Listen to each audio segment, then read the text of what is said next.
gracias por tu amor para con nosotros, Dios. Gracias porque nos amas, Dios, a pesar de lo que somos. Tú nos conoces y aún así nos amas, Dios. Te adoramos, te bendecimos, Dios. Te pedimos, ayúdanos a vivir una vida que te glorifique. Ayúdanos, Señor, a honrarte con nuestras vidas. Te damos gracias, Señor, gracias por tu amor, porque nos permites ser parte del pueblo que te adora. Te doy gracias en el nombre de Cristo Jesús. Amén. Dios les bendiga. Tomen su lugar un momento. Es un gusto estar nuevamente con ustedes. Estamos contentos, Dios ha sido bueno. Ha sido tiempo muy difícil estos años ya, 2 años prácticamente, pero hemos visto la mano de Dios con nosotros. Es un gusto estar reunidos a través de la tecnología con nuestros hermanos de la iglesia local en San Diego. Nos están viendo y les mandamos un abrazo virtual y pronto vamos a estar nuevamente allá con ustedes. Vamos a continuar una serie que es hermosa, me encanta. Hemos estado hablando durante este mes acerca de uno de los libros más bellos de la palabra de Dios. Todos son bellos en realidad, ¿no? Pero hay una gran enseñanza para nosotros en este libro.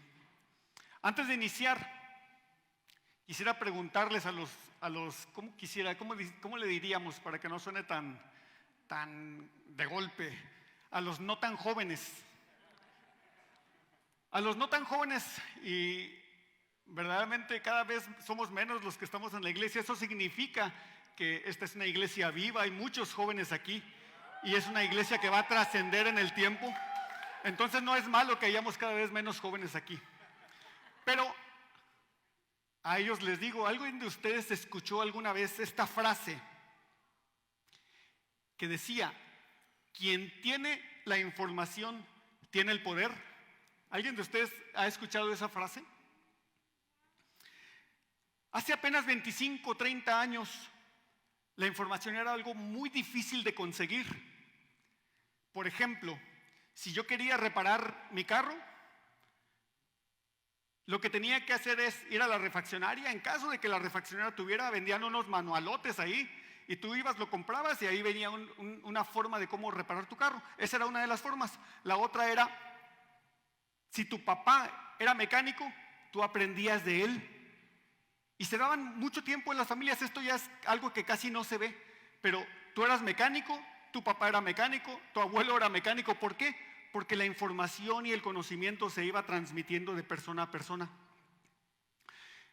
Hace ratito platicaba con Carlos y me decía algo más que nos sucedía cuando éramos niños, y si teníamos la bendición de tener acceso a eso, nuestros papás nos compraban enciclopedias. No sé si ustedes recuerdan que había gente que iba casa por casa vendiendo enciclopedias. Eran libros que tenían mucha información, historia, de todo encontrabas ahí.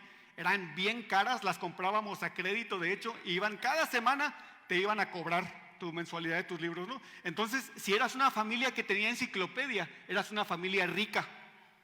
Muchísima gente no tenía acceso a las enciclopedias, y de hecho, recuerdo que a veces íbamos a las casas de amigos que tenían enciclopedias para poder hacer las tareas. Eso es algo que ya no vemos en este tiempo. La información en este tiempo es completamente diferente. De hecho, ha habido un cambio drástico en la humanidad en estos últimos 20, 25 años. Sigue siendo algo muy valioso. O sea, sigue siendo válido que el que tiene la información tiene el poder. Pero ahora el problema no es la falta de información. El problema que tenemos en este tiempo es el exceso de información. Y de hecho, el problema más grande es que muchísima de la información que recibimos las personas es errónea, está equivocada. El tener tanta información en este tiempo nos dificulta tomar decisiones sabias, decisiones correctas, porque encontramos tantas voces hablando al mismo tiempo que muchas veces no puedes identificar cuál información es verdadera y cuál es falsa. Déjenme platicarles un poquito, y me encanta la información, de hecho, un poquito de lo que ha sucedido en este mundo en estos últimos años. El año 2002, estamos hablando hace 20 años. En el año 2002 se generó la misma cantidad de información que los seres humanos habían generado desde el inicio de la vida de los seres humanos hasta el año 2000. Fíjense, en un solo año, estoy hablando de hace 20 años, se generó la misma cantidad de información que la humanidad había generado desde el inicio de la historia. Estamos hablando que eso sucedió hace 20 años. ¿Cómo estamos hoy? Es muy bueno contar con información. Lo difícil es encontrar información correcta, información verdadera, información válida. Hace unas semanas me levanté temprano y mi amada esposa estaba dormida. Entonces dije, la voy a dejar que duerma, voy a hacerme desayuno yo. Y tenía ganas de preparar unos huevos estrellados. Déjenme platicarles un poco del contexto mío. No me gusta la cocina, no me gusta cocinar. Entonces, amén, dicen unas mujeres por ahí. Entonces, fíjense, me dije, tengo ganas de un huevo estrellado. Entonces, entro a la cocina, me preparo mi primer huevo estrellado y se me revienta la yema. Chin, dijo, ya no me salió como yo lo quería hacer. ¿Cómo le hago? Digo, pues YouTube, inmediatamente. Entro al YouTube en mi tablet y pongo, ¿cómo cocinar un huevo estrellado? ¿Y cuántos videos creen que me salieron? Cientos de videos que me decían cómo hacer un huevo estrellado.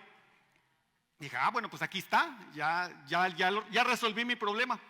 Agarro mi tablet, la pongo junto a la estufa y voy siguiendo las instrucciones. La seguí al pie de la letra. ¿Y saben qué sucedió?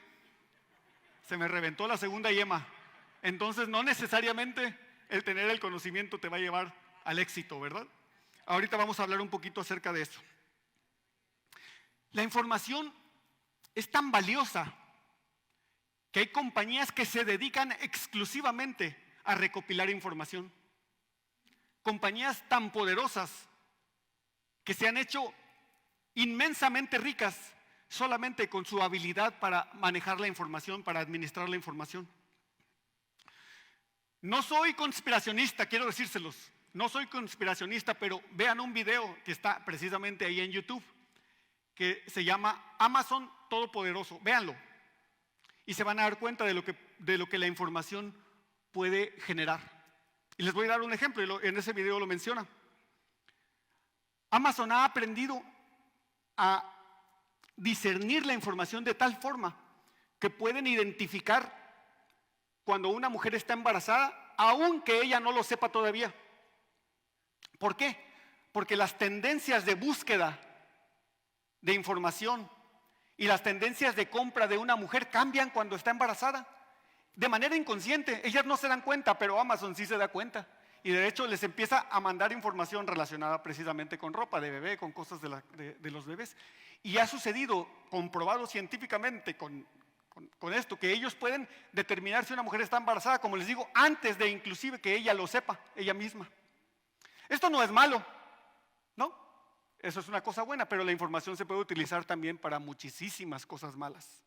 Vamos a empezar identificando cuál es la diferencia entre datos, información, conocimiento, sabiduría. Porque muchas veces las utilizamos como si fueran lo mismo. Utilizamos conocimiento como sabiduría o información como conocimiento y muchas veces no tenemos claro cuál es la diferencia entre ellos. Vamos a ver una diapositiva que preparé para esto. Y puse un ejemplo muy pequeño para que podamos entender cuál es la diferencia entre una y otra.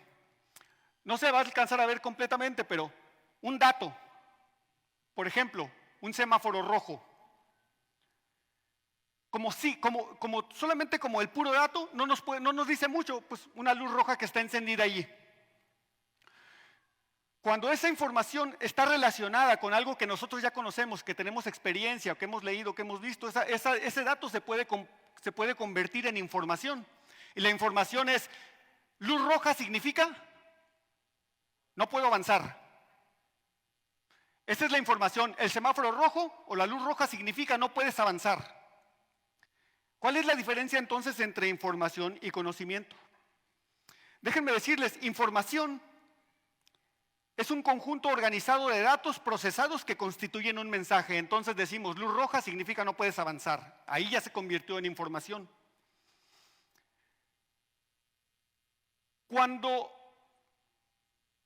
nosotros la relacionamos y absorbemos a través de nuestros sentidos, esa información se convierte en conocimiento. Para que una información se convierta en conocimiento, tiene que haber utilizado alguno de nuestros sentidos: la vista, el tacto, el olfato, los oídos. En ese momento, la información se convierte en conocimiento. ¿Qué sucede si te brincas el semáforo rojo? El menor problema que te va a suceder es que te multen. Pero pueden suceder cosas mucho más graves. Puedes tener un accidente, por ejemplo. Ya no necesita ni siquiera estar el policía allí para levantarte tu multa. Hay cámaras por todos lados. Te pasas el alto y en automático días después te llega tu multa a tu casita. Y ni para dónde hacerte, porque el video está grabado y ahí estás tú sonriendo, pasándote el alto. La diferencia entre conocimiento y sabiduría es: sabes lo que puede suceder, sabes lo que está permitido y lo que está prohibido, pero lo aplicas o no lo aplicas. Ahí te vuelves sabio o falto de sabiduría. Si decides obedecer o decides brincarte el conocimiento que ya tienes. Desde la perspectiva bíblica, podemos entender el conocimiento como la percepción que se tiene mediante los sentidos. Ya lo platicamos. En otras palabras, el conocimiento son hechos o información adquirida por una persona mediante el uso de sus sentidos. No se puede tener conocimiento sin que haya una persona implícita en este proceso. Por otra parte, y también desde la perspectiva bíblica, la sabiduría es el dominio del arte de vivir conforme a las expectativas de Dios. En otras palabras, es agarrar el conocimiento y ponerle llantitas para que se vuelva hechos. Esto es, aplicar el conocimiento para que guíe nuestras acciones cotidianas, nuestras acciones de todos los días. Un autor que leí dice que hoy conocemos más cosas que nunca, pero cada vez somos menos sabios. Es tremendo, porque si tú quieres reparar tu carro, en este momento abres un video de YouTube. Yo lo uso muy constantemente, me encanta la mecánica, de repente arreglo mis carros. Y cuando no sé algo, voy y busco un video en YouTube y encuentras muchas cosas buenas. Pero cuando solamente nos dedicamos a adquirir conocimiento y no lo ponemos por práctica, pues qué chido, ¿no? Pero no sirve para nada. Hay varias razones por las que nos hemos vuelto cada vez menos sabios a pesar de que tenemos mucho conocimiento. Y la primera de ellas lo vemos, de hecho la palabra de Dios es muy clara y nos habla acerca de eso. Vamos a leer lo que dice Lucas 6:46. Lucas 6:46 dice: ¿por qué me llamáis Señor, Señor, y no hacéis lo que yo digo? Una de las razones por las que no somos sabios es que a pesar de conocer lo que tenemos que hacer, no lo hacemos. Y vamos a encontrar la palabra de Dios por todos lados. Nos habla acerca de obedecer, de hacer, de poner por acción el conocimiento que tenemos. Dios les dijo: estoy harto de sus holocaustos, obediencia quiero, obediencia. Romanos 2:13 dice: porque no son los oidores de la ley los justos ante Dios. Y cuando escuchamos o vemos la palabra oidores, la podemos relacionar inmediatamente con conocimiento. ¿Se acuerdan que el conocimiento se obtiene a través de los sentidos? Un oidor adquiere información a través de sus oídos, pero no nos podemos quedar allí. De hecho dice: porque no son los oidores de la ley los justos ante Dios, sino los hacedores de la ley serán justificados. Esto es, cuando vamos más allá y no solamente nos quedamos con el conocimiento, sino que obedecemos y hacemos lo que dice la voluntad de Dios, entonces podemos ser llamados sabios. Hay otro gran problema que estamos viviendo en este tiempo, y ya lo hemos platicado anteriormente: es el exceso de información. Tenemos tal cantidad de información que de repente nos es difícil discernir entre cuál información es verdadera y cuál información es falsa. Y es tan importante esto, es de vida o muerte, porque adquirir información equivocada nos puede llevar a conocimiento erróneo. Y el conocimiento erróneo nos puede llevar a la insensatez, a la falta de sabiduría. En este tiempo, todo es cuestionado. Nada aparenta ser la verdad absoluta.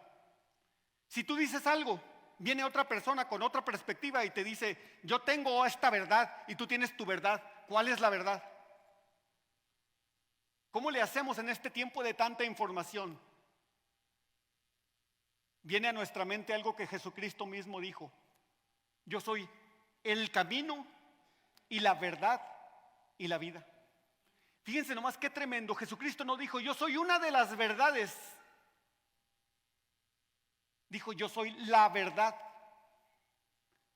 Entendiendo esto, podemos estar seguros de que la palabra de Dios nos puede llevar a ser sabios y que de la palabra de Dios es verdadera. Hoy existen en este tiempo conceptos tan tremendos que hace 15, 20 años no existían, como la posverdad. ¿Alguien ha escuchado acerca de la posverdad? Conceptos como hechos alternativos son cotidianos en nuestras vidas. Y hay una gran cantidad de información distorsionada que nos puede llevar al error. Vamos a ver la segunda diapositiva, por favor. No me regañen por la imagen, ¿eh? ¿Cómo funciona la posverdad? Se difunde una noticia impactante y atractiva. Aquí no es relevante si esta noticia es verdad o es mentira. Lo que importa es que sea atractiva para la gente. ¿Qué sucede después? Por su impacto se comparte por redes sociales hasta hacerla viral.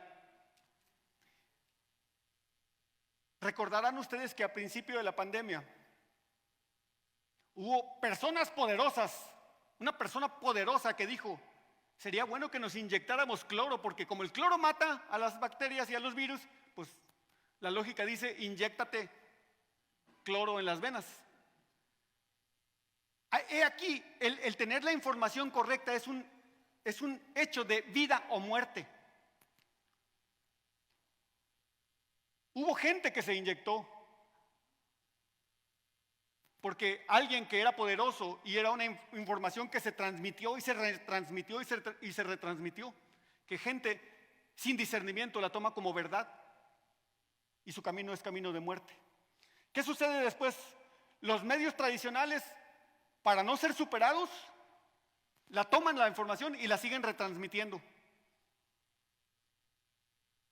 De repente hay gente que se levanta y dice, esto es mentira, pero eso ya no tiene tanto impacto como la información viral que se generó al inicio.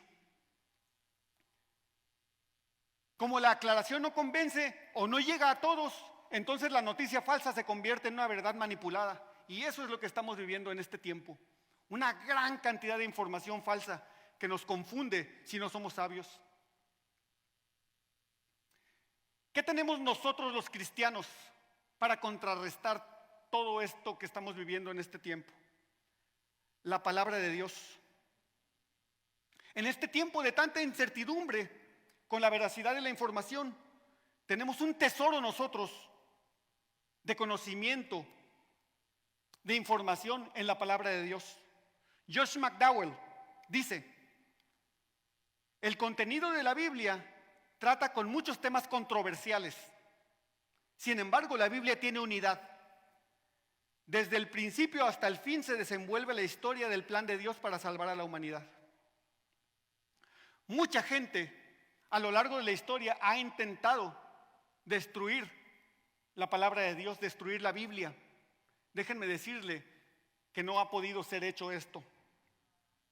La Biblia fue escrita en un periodo de alrededor de 1500 años. Desde que se escribió el primer libro hasta que se escribió el último libro, transcurrieron alrededor de 1500 años. La Biblia fue escrita, inspirada por Dios, por más de 40 hombres. Diferentes autores con contextos culturales muy variados. Tenemos príncipes que escribieron libros de la palabra de Dios, como Daniel, era un príncipe del pueblo de Dios. Hasta pescadores sin ninguna instrucción, como Jacobo y Juan. Hay médicos como Lucas, y fariseos como Pablo, que formaron parte del pueblo que Dios inspiró para darnos su palabra. Aunque trata de temas controversiales, hay una completa armonía en la palabra de Dios, lo cual es la más fuerte evidencia de la inspiración divina. ¿Hay algún criminólogo aquí? Bueno, una de las técnicas que utilizan los criminólogos para identificar la verdad es bien fácil. Agarran a los testigos del hecho y los entrevistan de manera individual y por separado, para que cada uno cuente su historia. Cuando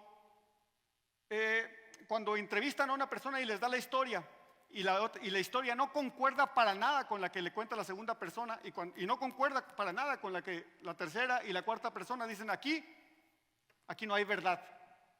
Si las historias concuerdan, dicen, aquí hay verdad. Imagínense ustedes, si es difícil poner a 4 personas en armonía con sus historias, dificilísimo, es una técnica muy fácil de identificar mentiras. Será fácil identificar errores en la palabra de Dios cuando hubo 40 hombres que escribieron la Biblia en un lapso de 1500 años. Sería lo más fácil del mundo encontrar errores en la palabra de Dios. Déjenme decirles que la Biblia ha resistido por miles de años acerca de este escrutinio. Entonces podemos confiar en la palabra de Dios. El libro de Proverbios que estamos estudiando es especialmente bello porque contiene una gran cantidad de instrucciones morales y éticas que tratan con muchos aspectos de la vida cotidiana. Un proverbio, según el diccionario, es una máxima expresada en pocas palabras y de uso popular. En el hebreo, la palabra o el término que se utiliza para un proverbio tiene un significado un poco más amplio. En general, un proverbio bíblico es un dicho breve que expresa verdades acerca del comportamiento. La función principal de un proverbio es enseñarnos. Enseñarnos, esto es conocimiento y sabiduría práctica. Esto es cómo poner el conocimiento que tenemos de una manera que la podamos aplicar en todos los días de nuestra vida. La Biblia no nos habla exactamente de cada decisión que tenemos que tomar, pero sí nos da principios que funcionan de manera atemporal. Déjenme decirles un ejemplo muy absurdo.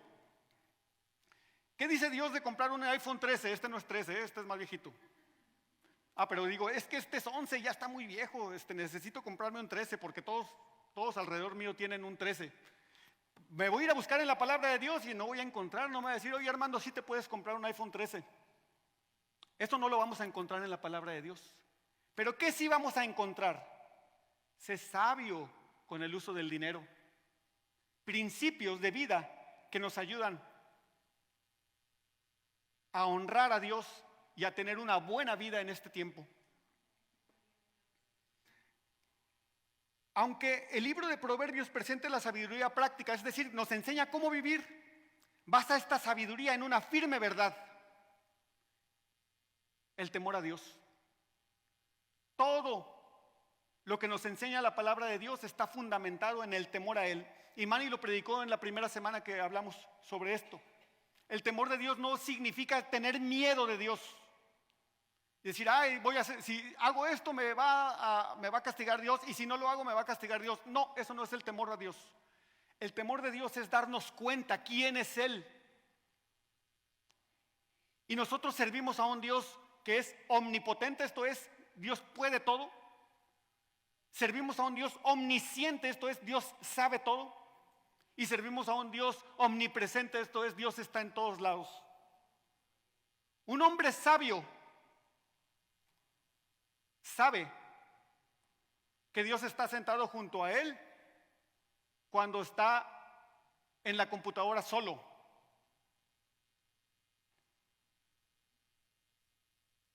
¿Y cuántas veces hombres y mujeres faltos de sabiduría se preocupan porque no los vea el hermano hacer lo que están haciendo, sabiendo que estamos sirviendo a un Dios omnisciente y omnipresente? Las enseñanzas de la palabra de Dios muestran a los lectores cómo llevar una vida sabia y piadosa y cómo evitar las consecuencias de vivir una vida insensata y carnal. El libro de Proverbios completa la enseñanza del Antiguo Testamento agregándole un énfasis bien importante.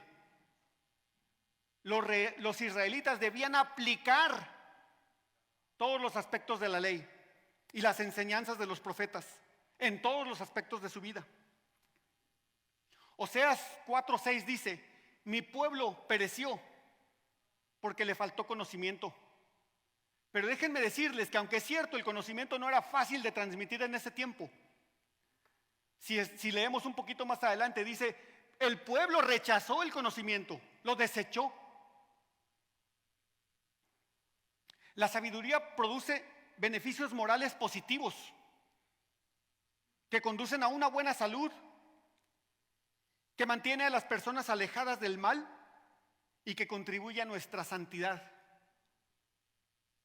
La sabiduría es un asunto del corazón, es un asunto de nuestra conducta moral, no solo de tener conocimiento, no solo de estar llenos de nuestras mentes de conocimiento.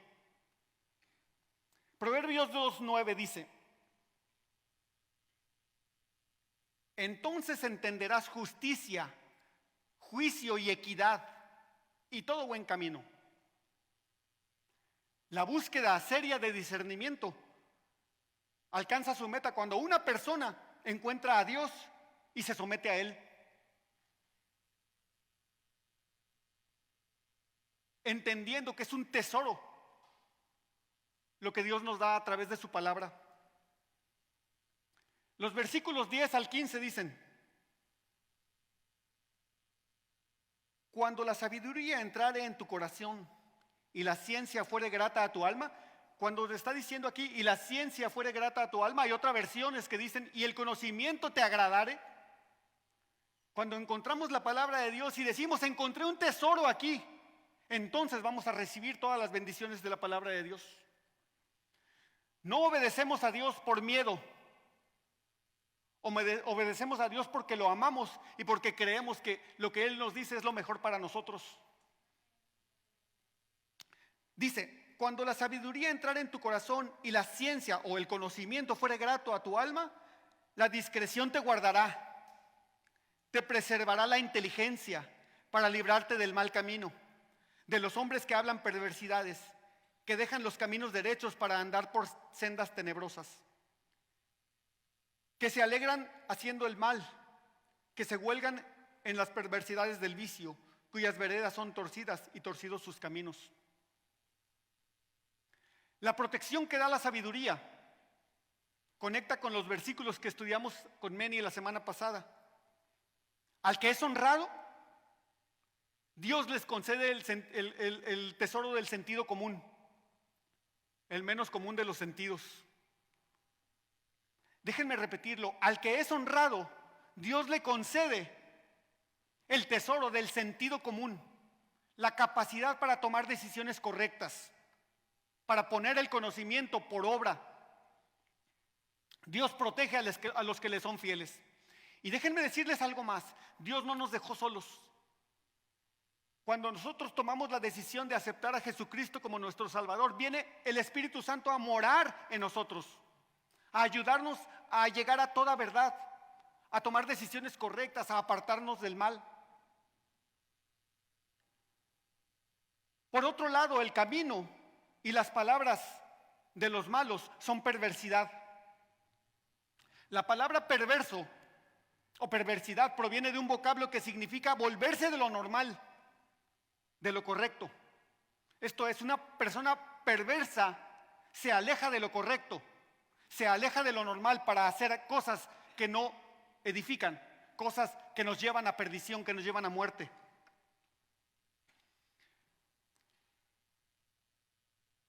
En otras palabras, la gente perversa es aquella que se vuelve de los caminos derechos hacia las veredas tenebrosas y de hecho disfrutan, se gozan de andar en esas sendas retorcidas. El versículo 16 dice: serás librado de la mujer extraña, de la ajena, que halaga con sus palabras. La sabiduría también nos protege de la mujer o del hombre inmoral. La mujer extraña y la ajena son palabras sinónimas, significan lo mismo. Por un lado, fíjense, mientras el hombre malvado utiliza palabras perversas, la mujer extraña utiliza palabras seductoras. Unas y otras son igual de peligrosas. Tanto las palabras perversas como las palabras seductoras tienen el poder, tienen el potencial de arrastrarnos al pecado si no somos sabios. Pero la sabiduría de Dios nos libra de caer en el pecado. Hay solo unas pocas cosas de las cuales Dios nos ha llamado a huir. Dos de ellas. La primera, el pecado sexual. En Timoteo podemos encontrar cómo Pablo le dice a su hijo, a su discípulo, le dice: huye de las pasiones juveniles. ¿Los adultos estamos menos expuestos a eso? Pregunto. ¿Seguimos siendo tan propensos a caer en el pecado si no estamos tomados de la mano de Dios? Como el mismo David, ustedes lo recuerdan. Encontramos en el libro de José algo hermoso. Encontramos a José huyendo de la mujer de Potifar. La sabiduría nos permite vivir una vida que honre a Dios y no hacernos daños a nosotros mismos, porque en realidad no hacemos daño a Dios, nos hacemos daño a nosotros mismos. El otro pecado del cual Dios nos dice que huyamos es de la avaricia, de la codicia, que es una forma de idolatría, dice la palabra de Dios. Debemos de alejarnos de la codicia. Los versículos 20 al 22 dicen: así andarás por el camino de los buenos y seguirás las veredas de los justos, porque los rectos habitarán la tierra y los perfectos permanecerán en ella. Mas los impíos serán cortados de la tierra y los prevaricadores serán de ella desarraigados. La gente que busca la sabiduría evita a la gente mala. Pero escapar de la inmoralidad sexual no es suficiente para un hombre sabio. Además de huir del pecado sexual, también debemos buscar de manera activa y progresiva el bien. No es suficiente con apartarnos del mal, tenemos que buscar el bien en nuestras vidas. Como resultado de esto, de buscar el bien, Dios nos bendice. Y déjenme poner un poquito en perspectiva eso que decía yo hace un momento acerca de alejarnos de la gente mala. A lo que me refiero es, no debemos de participar, no debemos de conformarnos al mundo, porque en realidad Dios nos ha llamado a estar en el mundo. Porque si no, ¿qué valor tiene que yo sea luz, pero adentro de un edificio? ¿Cómo va a ver la gente que hay una forma diferente de vivir si los rechazo a ellos en todo momento? Entonces, a lo que nos llama Dios no es a alejarnos de la gente mala en sí. Todos somos malos, de hecho. A lo que nos llama es a no participar de los pecados del mundo. Para los israelitas, habitar en la tierra prometida era una señal de que el favor de Dios estaba con ellos. Los impíos y prevaricadores no podrían estar en la tierra prometida a causa de la muerte o del exilio que sucedió de hecho después. Termino con esto. Santiago 1:22 dice: pero sed hacedores de la palabra y no tan solamente oidores, engañándoos a vosotros mismos. Déjenme parafrasear este texto utilizando los conceptos que enseñamos hoy. Pero sed sabios, o hacedor de la palabra, es una persona sabia, es aquel que pone por obra lo que aprendió. Y no tan solamente ser oidores, o esto es, no tan solamente ser conocedores de la palabra. Porque si somos conocedores,